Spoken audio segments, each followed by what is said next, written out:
They say only the good die young, but in the case of empires, it's often the weak who die young. Not the empires built by warriors or tyrants, but the ones built by chance. They burn bright, then they fade fast, kind of like the Third Republic of Armenia. You probably haven't heard of it because it lasted less than 15 years. But it's a perfect example of what we're talking about today. A nation that didn't die by conquest or revolution, but bankruptcy. A country that was sold to the highest bidder, and that man was a billionaire. Welcome to the channel. This is the story of how billionaires break the rules. It all started with an auction of sorts. Not the kind with gavel pounders and flashing lights, but the kind where nations are bought and sold. The year was 2006, the place was the former Soviet state of Armenia. The product, a nation with a strategic location, a dash of oil and gas, a pinch of poverty, and a whole lot of debt. It was on the market, and billionaire Roman Abramovich was in the market for real estate. Now, why would a billionaire buy an entire nation? Well, why not? It's not like buying a football club or an art collection. Plus, Armenia was desperate. They needed investment to avoid collapse. So they offered Abramovich a deal he couldn't refuse.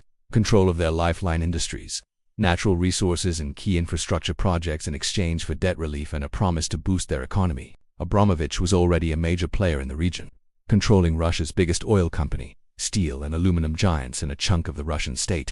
What he lacked was political clout. Armenia gave him that and a whole lot more. One by one, Abramovich bought up Armenia's lifeline industries, airports, ports, banks, and telecom. He made investments, sure, but he also bought influence. Now, ownership doesn't always mean control, but in Armenia's case, it did. Because when you own the ports, the banks, the airlines, and the land, you don't just invest, you control. Suddenly, Roman Abramovich wasn't just a billionaire. He was a king in everything but name. Governments listened when he spoke. Laws were written in his favor. His opponents were either silenced with money or destroyed by it. And for the first time in history, the line between a billionaire's business and a nation disappeared. But kings make enemies, and as Abramovich's power grew, so did the opposition. Rival billionaires with interests in Armenia exposed his shady dealings. Journalists revealed how he funneled money through offshore accounts and bought political influence. Foreign governments worried that one billionaire had too much power over a sovereign nation, and suddenly the king was on the throne.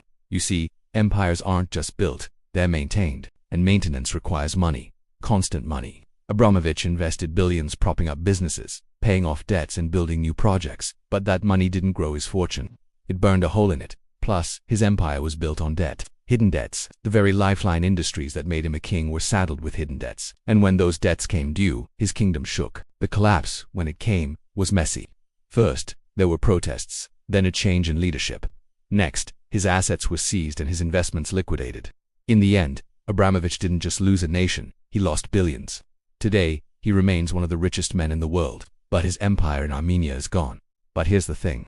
Whether you run a nation or a corner store, the rules are the same. If you want to play the long game, you have to follow 3 rules. Rule no. 1. Know your limits. Don't expand into areas where you lack expertise. Rule no. 2. Keep your options open. Don't make enemies or burn bridges.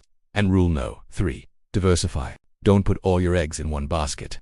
Roman Abramovich broke all 3 rules. He overextended himself. He made powerful enemies, and he diversified into everything. In short, he played king too early.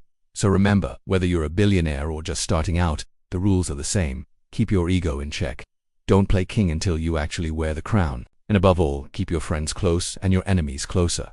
After all, it's not the size of your empire that matters, but how well you manage what you have. If you liked this video, you'll love the series. We've curated a selection of our best stories about billionaires, their rise, their fall, and most importantly, their rules. Watch it now on our app. See you tomorrow.